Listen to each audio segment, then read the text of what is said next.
if Governor Duke should introduce me, he should introduce me as one who sat under him. I worked as Government House MC for 8 years. I was very dedicated and consistent in what I was doing. If you were not doing radio, what would you be doing? I'll be doing radio. If I weren't doing radio, I'll be doing radio. I used to live somewhere in Edmouth. Okay. So the bus has to come pick me up from about 3:30 because when I'm on morning duty. Is that something that you struggled with trying to, balance your appearance and what you were earning If and you're the following job? on social media, there's something I'm going to say: don't go broke trying to look rich. Act your wage. And don't live a champagne life on a beer income. Permit me to invite His Excellency to please come forward. He will leave his seat and come. When you're with the microphone, you're the man in charge. Possibility should be your watchword. It is possible. I can do it. I can make it. We're talking about your legacy. The worst double E. The worst double E. Joanna, please don't go there. I beg. I don't want to die. No. Nobody. Now, if you were not doing radio, what would you be doing? I'll be doing radio.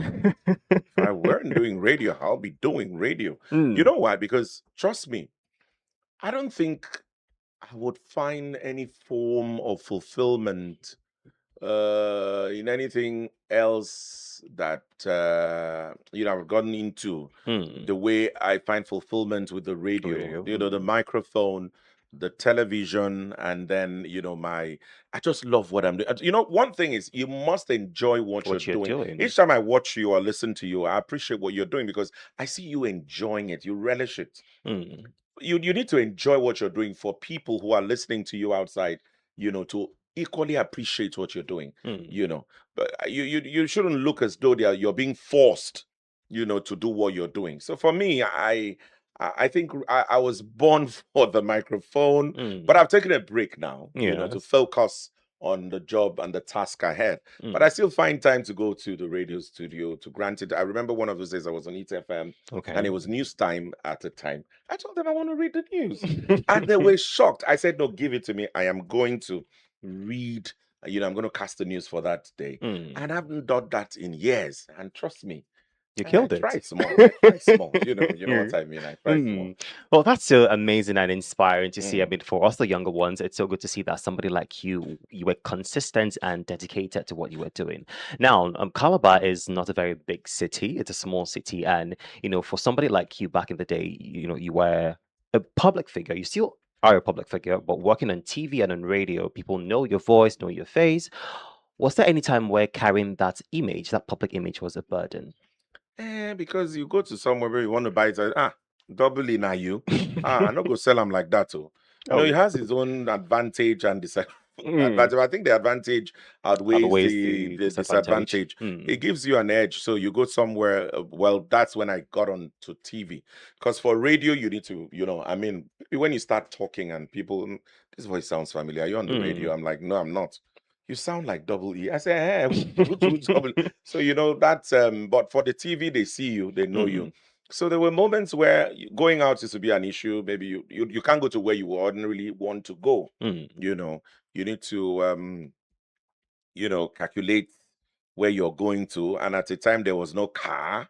I used to drive my mom's car. Sometimes she'd chance me and collect her car. So I have to hop on the bus and then see you here. The next thing they're seeing you being on the news at about, then used to be at 8 p.m. And when you're done, you're into taxi going home and like, I just saw you on TV. You don't get moto. They'll just laugh. So, but I looked through that and I was looking into the future. What the future, has for me. So I didn't give up. Because why? I enjoyed what I was doing. I liked what I was doing. I loved what I was doing. And my best moments is when I'm on air. You know what I mean? So now being here, it's a bit nostalgic. I'm supposed to be this other way. And you're supposed to be. But see me here today, I'm this other way. So radio for me, it's life. The microphone, this whole setting gives me joy. It makes me young. By my age, I'm aging backward each time I'm on the radio. So I love the radio. I love the radio. Amazing. It's very important that you love what you do. Now, in all the years of radio and TV, what has that experience taught you as a person and, as somebody who is leading the younger generation now? Discipline. Discipline in the sense that I used to live somewhere in Edmouth. Okay. So the bus has to come pick me up from about 3:30 because when I'm on morning duty. So they come to pick me first at about 3:30. I wake up, get dressed. I'll be waiting to hear, the horn of the car, and then I come out. The man's name used to be Peter. Okay. I remember from Obudu, and then there was another Mr. Ibok. Mr. Ibok was the other driver who used to be very noisy. He'll start hooting the horn from the jungle. So you literally wake the entire neighborhood and they know, oh, Radio Man is leaving for work. Yeah. So they'll pick me up at that time and then drive me all through to pick other persons, the transmitter staff, the marketing, the commercial people, the engineering staff, and all of that. And then by the time they are done, it's about 5. And I need to come and wait for 5:30 for you guys do what you're doing now, and it's you guys are OAP. That's what you are now. Okay. Then it was duty continuity announcer, DCA. Okay. And then we had 2 studios, not everything being in one space. We had where you sit to talk, and then there's somebody called SM, studio manager, across the glass. So you're here alone with a multi-directional mic. When the light is turned on, you need to say what you need to say. And then when you're done, you're done. So they can cut you off at any time. So you start, and the morning shift starts by 5:30 with water sound. And then at 6 o'clock, you take the headlines, So that till today, once it's 4:30, I'm up. I don't have a life of sleeping till I can actually wake up from that 3:30, 4:30 till about 6, 7. If I'm not going out, I'll go back to bed. So it's discipline. It's taught me to be steadfast, very disciplined, very very intentional, and very bold. You know what I mean? This job can make you shy as well. I'm a very shy person because you're here. Your people are listening to you. It's an imaginary voice. Yes. So when you get to see people, sometimes you're like, I don't want, and all of that. So it's taught me discipline, and the training I got from the radio is what has kept me today, and it's still keeping me. It's still, if I were to choose a profession all over again, I'll choose the radio job. Well, it's at the end of the day, you love the radio and the radio also loves you, and that is a very, very beautiful relationship. Now, you've served as the government house compare for, call it 17, 18 years, Yes. and you have introduced a lot of dignitaries, governors, senators, you name President. it. Okay, go on. Amazing. So now, if one person is supposed to, one of those dignitaries that you introduced is supposed to introduce you. Now, let's say Governor Duke is supposed to introduce you. What would you hope that he says, or how would you want him to introduce you? Okay, his protege. Yeah. He's one man that I admire a whole lot. I mean, he's got class, he's got excellence. Working with him sharpened me up. You know what I mean? He's like Governor too. Very cool, calm, collected, fine gentleman, very fine. I mean, he has the human face. That's why he christens himself as the people first. So I mean, if Governor Duke should introduce me, he should introduce me as one who sat under him. I've introduced a couple of presidents, from President Obasanjo, late President Yaradua, President Jonathan, late President Buhari. I think it's only the present president that I don't have the opportunity to introduce. So I've also worked outside the country. Just a sprinkle of, what's it called now, bragging in there. Yes, just a little bit, just just here and there, just a dash of it. Just to, but with all humility, and of course, I've compared outside Nigeria. And, so. Oh, that's amazing. It's inspiring to see that, somebody like you've walked this path. So the younger ones like me can actually aspire to be more. Now, let's talk about challenges. Now, there's no great man without challenges. There's no great career without challenges. Now, what challenges do you face, on this path to becoming the double E? Do I look at challenges? Yeah, there are challenges, but I don't really focus on that. I turn those challenges into a stepping stone. Anything that will make me lose my sleep should be very, very serious. There's nothing. I take one day at a time. I just try to enjoy my life. And then, there are challenges with the job. Yes.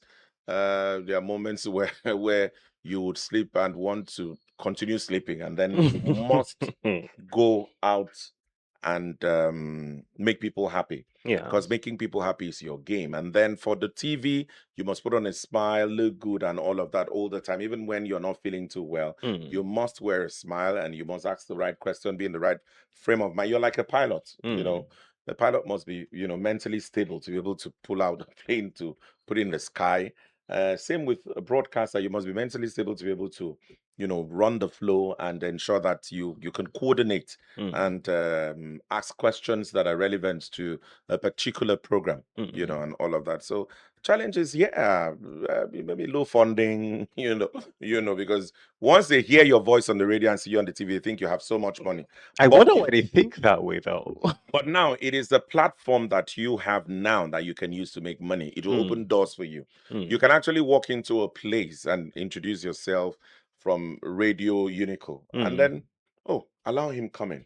But an ordinary person would walk in there and say, my name is XYZ. They said, let him wait. I'm busy. But when you say you're from, you know, this place, that would give you an opportunity. So the disadvantage and challenges, I don't see them as challenges. They're like stepping stone to greater success to where we are today. Amazing. Last time I had Chude with me, and we spoke about something that I want to highlight. Now, with broadcasting, with the media, you know, you always have to look your best, right? You go out for events, and the career doesn't really care about how much you're earning. You have to look the part. Now, did you ever struggle with, you know, looking the parts? Because, you know, we broadcasters are not the highest paid, sadly, but you know, you have to make an appearance, you have an event, you have to look, you know, very, very good. So is that something that you struggled with, trying to, you know, balance your appearance and what you were earning If and you're the following me on job? social media, there's something I say: don't go broke trying to look rich. Act your wage. And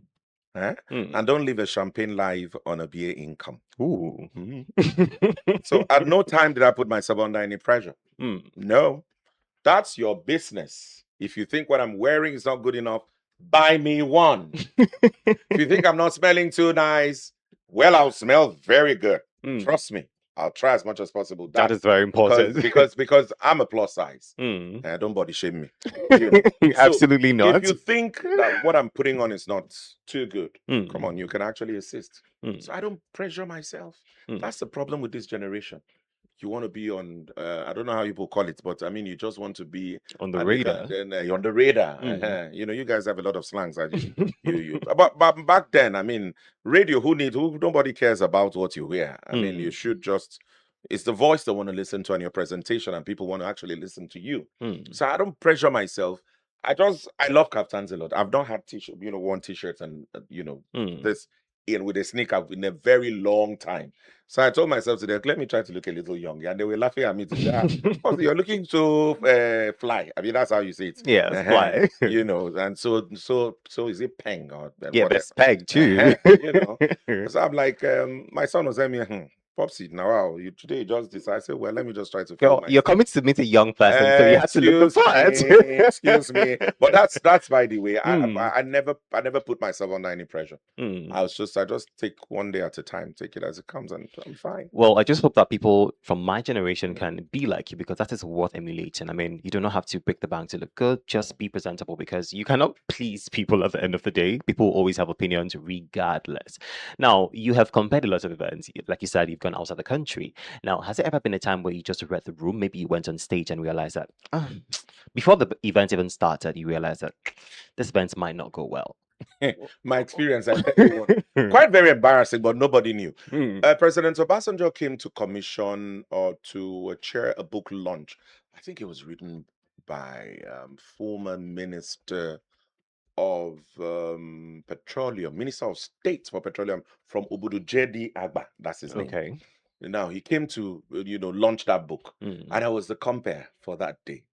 Now, in a bid for me trying to get on stage, I trust that.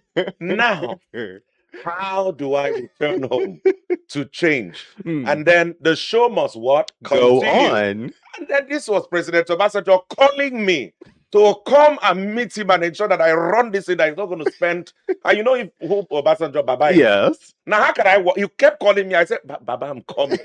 But the luck I had is the top I wore, the kaftan top, was quite pretty long. Okay. But if I had tried to move, Mm. you will notice that so I had to literally stand one place till the end of the event. Thank God I came with an assistant. So he went around collecting all the informations that I needed. And then Okay. the only time I left where I was to sit down and wait for the events to, people to leave the hall for me to now leave. So I mean, it's been an embarrassing moment. One of the moments I had again, I went to greet someone very highly placed in the society. Just for me to lean on the table, the entire table with the drinks and everything Oh fell my on her. God. If you know this lady, she's Oh my class, God. she's everything. So now this is me in shock. What do I do? Carry the table, clean the woman. My hair was messed up already. I had an event, and it was a white dress. Oh wow. So I had to, behave as if it was a design. So there are lots of things where there are lots of embarrassing moments. There are moments when you get up on stage and then I have a thing I do. I would okay, now I can look into your eyes, but then I look above your eyes. So I'll just your forehead. Okay. So I can see I'll look just to the foreheads of everybody in the hall. So I don't look at because some people have very bad glare. So but now I can look into your eyes and say what I want to say and I walk away and you do nothing about it. I am with the microphone. I have the power of authority, which is a microphone. That's why you can tell the governor, please rise. And he will rise. Even when he was eating, distinguished ladies and gentlemen, and that's it for tonight. May we please rise for the state song and national anthem? He will drop his food and rise. That's the way you can tell. Permit me to invite His Excellency to please come forward.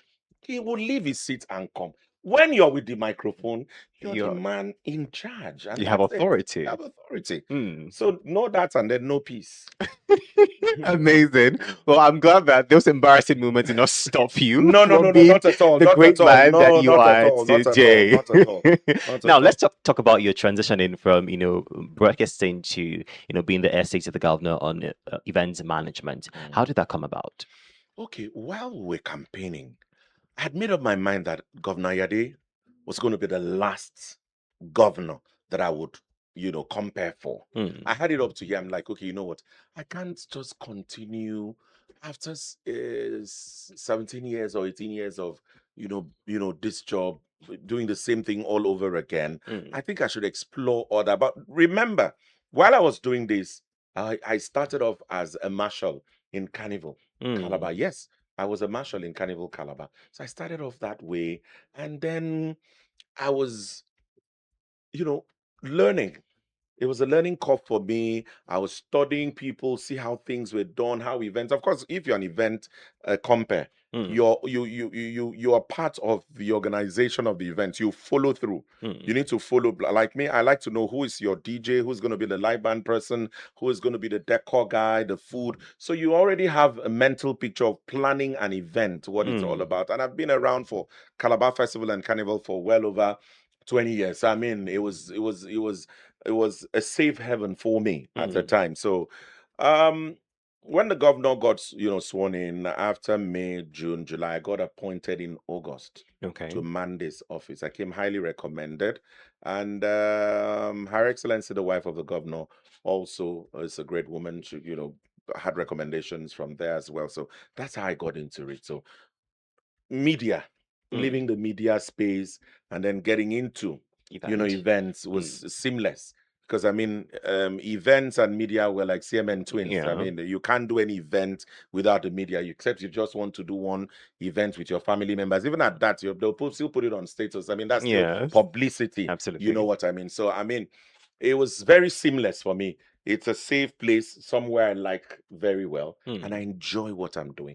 And the man who has appointed me has given me wings to fly. He is one man that will give you a job to do. He doesn't need to supervise. He doesn't need to run after you. I mean, he believes that before I appoint you, you should be good enough to discharge your duty without, supervision, unnecessary interference. So he'll just let you, go do your stuff, do it and do it perfectly well. So I'm good. Amazing.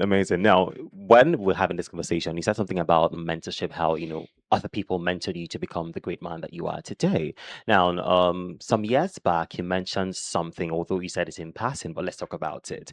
About a certain anchor of a show, Who Wants to Mm, Be a Millionaire, who you met one time, and mm. you wanted him to sort of mentor you or something, but it did not go so well. Tell us about that. I don't want to talk about it because each time I talk about it, I feel very heartbroken. Hmm. But that would have been the end of my career because if if not for Segun Arinze, the Hmm. actor, I'm sure that I wouldn't have continued with this because at the time I've had a job with Silverbird Okay. Television. Then the manager news was Stella Dean. Hmm. We're the pioneer newscasters for the TV, but it was short lived because I wasn't ready for Lagos Wahala. Okay. It was on the island and I was staying in Sulere, in Akirele. So transportation alone gobbled the fee. So when I got back, cried back home to tell, I will never forget, E-Money and Casey. Yeah. They're very good friends of mine, know them over the years. We went to Silverbird Galleria. Hmm. That's where that incident happened. So I cried all the way from there back to Sulere. And Chegun told me, somebody says that to you. So which means you're not good or you're good. So mind work on yourself. Hmm. Get out of this nonsense and stop all this crying. What are you crying for? For what now? Oh God, beggy. Go and get yourself, polish yourself up, and you'll be bigger and greater than him. Hmm. So I mean, Shagwarize actually encouraged me a lot. Hmm. So, but I didn't look at that as an issue any longer. So I forgive him because we met later on and we're on Hmm. the same stage for something. So I mean, he's I doing mean, his thing and I'm I doing mean, my thing. last year you employed him to anchor one of the You can say events. that again, and I paid him. Oh, sorry, we paid him. Absolutely. Okay. So now, how about the younger generation? Mentorship is very important, right? Look at what happened to you. That could have, crushed you and, made you decide not to venture into this career any longer. Now, the younger generation, they are very big on wanting mentorship. Now, Mhm. for somebody listening and telling themselves, I would want to be the next double E, what would you tell them? The problem I have with the next generation or the younger generation is they want to sorry please want Don't to worry, I've got to use it they already. want to walk Like, without crawling. They okay, want, when your child is born, there are processes to get to standing up. absolutely. They want to jump a lot of process just straight to walking, and then the next thing they start talking. Mm, Your generation is not patient, mm, but they are very daring, mm, extremely daring, adventurous. But patience is not really their thing. Once it doesn't work out, they are off. mm, They want to get rich overnight. They want to be big overnight. So they get confused at some point. But to those who genuinely want to be mentored, patience is a virtue. mm. You have to crawl before you walk. Sorry, let me quickly Okay. cut you there. Okay. Now, during your time, I, Mm. I want to believe that the world was a little slower paced compared to the time that we are in now. That it's very fast paced. You can agree with me that the world right now is moving Faster. very fast. I Yes. agree. Mm, But in as much as it's moving faster, you could take it easy at some point. mm, Don't get there's nothing wrong in being adventurous. I mean, I love it. I love smart, intelligent young men and women mm, who are very pushy. Not those I don't like kids. I don't mm. like kids that are too but I like but you have to balance it. Okay. You know what I mean? There are people who genuinely want to be mentored. There are Mm, some who would find, no, I'm wasting my time. mm, Why should I need to? Okay, maybe okay, I went there to see him or see her. It wasn't forthcoming. I've given up. mm, Let that the word give up shouldn't be in your dictionary because your timing is different from my time. mm. You're now due. You now OAPs on Yes. a personality. I mean, there's so much swag in the job now. I mean, not like when it was my time. Yes. My generation of broadcasting. So, but there's still genuine people who want to be mentored, and Mm, I don't mind helping. I don't mind giving you the basics for mm, you to, and your time now, you have AI and all of that. I mean, you can actually snap a finger and you can get whatever you want anywhere. But there is a lot more mm, to that. There's a lot more, you know. Bishop Emai songs gave us the 5 P's. It's a prayerful preparation prevents poor performance. There's a lot more mm. to being great. You know what I mean? Okay. Take it easy. It will come. It can come. Some grace is different. What Mm, works for you wouldn't work for him. What works for him wouldn't work for me. I mean, the grace is different. I can actually do this and then get results, and he does this too. The result is, It's you know, different. it's different. Don't give up. Don't give up. Keep pushing, keep believing. And then there are some people whom you need to cut up from your life when you're climbing, you know, who would always literally never see anything good, you know, will discourage you, would always, it's not possible. Possibility should be your watchword. It is possible. I can do it. I can make it. But don't be too fast. Don't be extremely fast. Because if you overmake it in a very, you know, way, you will Yes. crash land like Nigerian Airways of Blessed. Okay, so the young people listening, I hope that you've heard, this, golden advice from Double E. Now, let's talk about the media industry, in this age and time. Like I said, it's not what it used to be for you anymore, right? We live in a time where things are made simpler, easier, more technology, more swag, like you said. More Now, savvy. amazing. Now, has there been any trends that you have noticed in the media space in recent times that maybe you're not comfortable with so far, so good? My time we were stuck with what we call the Bible called the broadcast Bible called Daniel Jones. I don't know if you've ever cited such a book before in your life. No, I haven't. See You what you need did there? to, you need to. Daniel Jones. I mean, Daniel Jones is our dictionary where you have the pronunciation dictionary, where words you transcribe and then you will pronounce it correctly. And you could also spell correctly as well. Like the word comfort, COMFORT, so KAMPHAT, you know, and all of that. And then we used to go for trainings. FRCN Training School Lagos, where you had basic, intermediate, and senior announcers course. Okay. And then we also went to TV College in Jos, where I have a diploma certification from TV College Jos. I have my basic, intermediate, and senior announcers course. Then, before you could read news, it was the grade A broadcast Yes. program. You need to know. Now you're making me sound like a broadcaster. But you are. You need to you know, bring your Daniel Jones, and then every word you need to pronounce correctly. You don't, and then you don't anglicize words. That's what I see now with young people.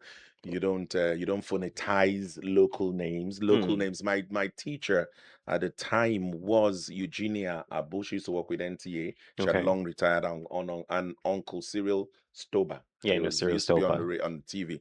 Those were my lecturers in TV College Just. So you need to, your pronunciations, you need to be very articulate in every sentence, in every paragraph of the news reportage you're reading. And then we tailor to the British, not the American. So our pronunciations were, you know, British like, and not, you don't go the American way. And you have the rise, the fall, you know.